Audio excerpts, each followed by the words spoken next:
34-19, the final tonight from Owen Field. Oklahoma takes care of business against Tulane. Parker Thune alongside Brandon Drum and Brian Clinton with your rapid reaction to this football game.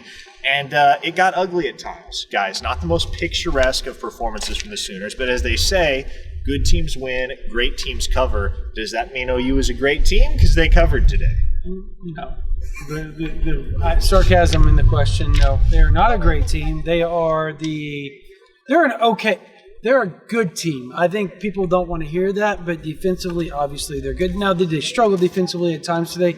Sure, but when we asked Danny Stutzman, I didn't get to hear Zach Alley. I was talking to Danny Stutzman, Jackson Arnold at the time, but when we talked to Danny Stutzman today, he said he felt like there was times that they played the best that they have this season, and he said if they can put that together, they feel really confident about where things are going moving forward. So naturally, second quarter, third quarter was kind of up and down for the defense. It wasn't great, but it wasn't bad, right? Like, I think the offense gave them 6 points. So you look at the score, and I think the defense gave up 13 total, right? I think they did. That's pretty good from Jackson Arnold, accounting for 6 of Tulane's points. So only 2 scoring drives for the Green Wave on offense. They scored both of their touchdowns on 4th and goal plays that could just as easily have gone the other direction. I asked Zach Alley about that in postgame, and he said certainly it feels good to be able to press them into a 4th and goal situation, but obviously you got to finish, and that'll be the focus for the Sooners, is making those crucial plays and crucial moments to be able to make sure that the potential for 0 points there actually manifests rather than turning into 6 points for the opposition. Big day for the Taylor Tatum agenda, Brian. Yeah, big time. Been waiting for Taylor Tatum to get his opportunity. We saw it a little bit last week, and then he kind of capitalized on it this week, 1 rushing and 1 receiving touchdown. So I'm excited just to see him get the ball more often. I think the more opportunities he gets, the more he's going to prove that he is a guy that elevates the ceiling of this running back room in this offense. What he brings just from a vision standpoint and his intangibles that are just natural gifts of God show up on the field. The freshman's going to be incredible, man. I'm excited to see him get more opportunities. Still really, really hard to make a definitive judgment on Jackson Arnold as a quarterback because it's been a mixed bag through 3 weeks. There's been some good, there's been some bad. The one thing you loved to see today, though, from the sophomore out of Denton, Texas, he made plays with his legs. 2 touchdown runs, including a scramble of 24 yards to more or less ice this football game. Now, yes, he did that. Next week, Pierce and all those guys coming up the edge. It's going to be a little different game. Let's make that very clear to everybody. But for today, I asked him, I said, did y'all do this to get, knock some jitters out of you? And not only that, to get some extra hats for blocking. I asked Latrell the same thing. They both said yes.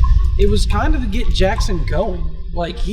And we've watched him in high school. When he runs the ball, notoriously he plays better. He gets that big hit. He'll duck his shoulder. He gets kind of the jitters out of the way, and then everything starts going. And I talked to a source even before the game today, and they said if they can start letting Jackson get hit on his own terms, the jitters will go away. That's exactly what they did. And he played a lot better. Throw out the pick 6. That was a missed block. He shouldn't have done it. He should have got vertical and got upfield. Yes, it was still a bad play by him. But at the end of the day, he showed massive growth from last week to this week against a team that I think would have housed Houston on a neutral field. Maybe I'm crazy, but I think Tulane's a lot better than Houston. They certainly look like it. Undoubtedly. I mean, let's not forget this team had Kansas State on the ropes and probably should have beat them last week. And the offense from Tulane coming in here, They put up a lot of points. They put up a lot of they put up a lot of yards against a good Kansas State team who just blew out Arizona. You can't play that comparative game. Yeah, but at the same time, only allowing 12 points or 13 points to that offense, I think, is something that you can hang your hat on if you're this defense. Yeah. Let's talk about some of the individual good defensively. R. Mason Thomas took over this game in the fourth quarter, fellas. That was the R. Mason Thomas about which we had heard strong buzz for 3 straight fall camps in a row now. He's fully healthy. You can tell Tulane got in some do-or-die situations where they had to drop back and throw the ball, that allowed R. Mason Thomas to do what he does best, which is fly off that edge and get to the passer. He is an elite pass rusher. We've heard about it since day one. Last year he had 2 ankles that just hindered him. Showed up for the Arizona game in the Alamo Bowl and almost had like 5 or 6 sacks, but he ended up with 1. He's been a little hit or miss to start the season, kind of getting back in the groove of things. But in that fourth quarter today, it's almost a Grayson Halton type deal where you're like, yeah, it's pretty easy to name who the defensive player of the game is, right? Like, it's pretty obvious. And Billy Bowman was pushing for it there for me, even though he made a couple of just blunders as far as his angles that he took, particularly on that reverse. That was awful. But outside of that, I thought the defense, just as a whole, and particularly R. Mason Thomas, played outstanding. Danny Stutzman as well. And look, R. Mason Thomas, if he can play like that just the rest of this year, finally, I guess people are going to feel good about the edge, because that's been the big question. Defensive tackle good, linebacker good, secondary good. Edge has been the question. Let's not even just say fourth quarter. I mean, I cannot remember a single drive, offensive or defensively, where somebody made plays consistently like our Mason Thomas did. I mean, we're talking sack, blocked, batted ball, and then a sack to end the series. Afterwards, I'm marking my film, and I'm like, this guy's just going to be all over the end of this, and he was incredible. And then you throw on the strip sack at the end. This is a game where it felt like it finally clicked for him. And I forgot about the strip sack, and I think he was the one that got back there and almost caused the safety, was he not? Or who was that? He did almost cause the safety. No, that was him too. Yes. He was all over the place. Great game. Yeah. R. Mason Thomas, fantastic tonight. Billy Bowman, of course, with a pinball pick, his 10th career interception as a Sooner.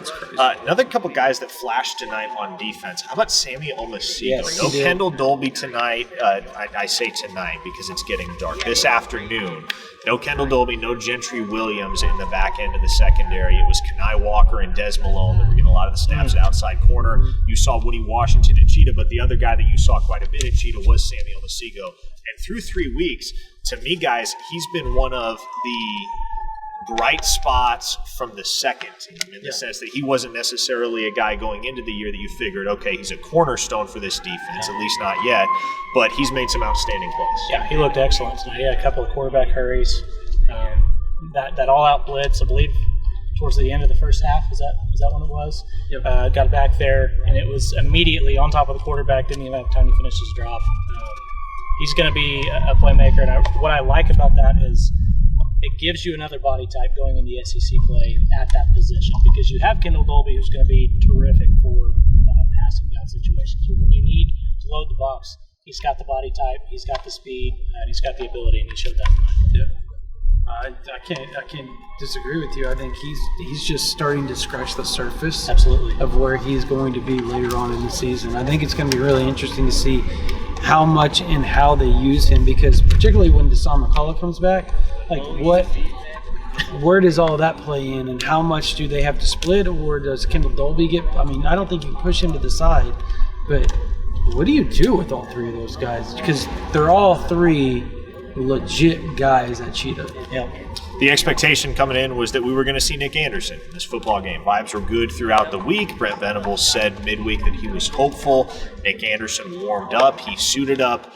Did not play tonight, so they continue to take a precautionary approach with the star wide receiver. No Andrell Anthony as well. Obviously, Dolby and Williams sat out on the defensive side, so too did starting center Branson Hickman, as we evaluate the injury scenario for this team and take stock of that whole situation going into what will be a matchup with a red-hot Tennessee team. They have not yet gone final with Kent State as of this recording, but they're housing the Golden Flashes. No question about that. You're more than likely going to get Hickman back next week. You're more than likely going to get Troy Everett, Anthony, Nick Anderson, all back next week, all active and off the leash for the Sooners. Dolby should play as well. So all in all, guys, as we kind of take an early look at that matchup with the Vols team that has really shown no vulnerability through the first 3 weeks of the season, what do we think? It's going. First off, the atmosphere is just going to be stupid electric. First SEC game. Game day is probably going to be in Norman. It's going to be huge. And is my Trump impersonation it failed. Anyways, point being is that it's going to be big. I do.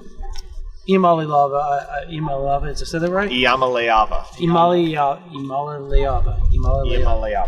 Yeah, whatever, dude. Nico. Nico is never played away from Knoxville except for Iowa. And Iowa, we all know last year at the end of the season was, did we say garbage? Because they were. They were garbage. They were garbage. So this will be his first true test. I'm interested to see how he reacts when 86,000 are bearing down on him. Do I think he's going to play well? Yes, obviously. But it's still, he's a freshman, for better lack of terms, right? Like, certainly, it's going to be interesting to see how that works defensively. It's going to be the best pass rush that Oklahoma's gone up against. It's going to be scary. With that offensive line, Jackson Arnold, buckle up. Yeah. What did Oklahoma do tonight that they can build upon going into next week, I Brian? really like what we saw from the offensive line, regardless of there was about 3 drives in the second half that weren't. You didn't like to see that. But some of the continuity early on, it really felt like they found themselves a little bit. And that, for me, that's promising because when you add a Branson Hickman back, when you add a Troy Everett back, guys that are experienced, and you're able to push a Jake Sexton back out to tackle and see this best 5 really out there together. To me, that builds a lot of confidence in Jackson Arnold. Knowing that those guys are ahead of him, knowing that those guys know what's going on is going to be huge, and not having to play inexperienced guys on the interior and offensive line. That's big. But the other thing, I think this defense combined with an atmosphere next weekend is going to be something that folks coming into Norman haven't had to deal with in a long time. That combination hasn't been around, and it's going to be a lot of fun. It feels pretty vintage. I hope the students stick around. That's calling you guys out. That's calling you out. Yeah, that's the big That thing. was bad. That didn't help the team. It didn't help the team. It didn't. And Danny Stutzman called them out and said, I hope that they don't do this again this next week. So fans, the players see you leave. They pay attention to it. Don't leave. Unless it's you obviously have to. We're going to be here next Saturday evening for that showdown between OU and Tennessee. We'll also have an OU Insider Under the Visor post-game podcast coming to this YouTube channel, as well as to your streaming platform of choice. Until then, folks, for Brian Clinton and Brandon Drum, I am Parker Thune.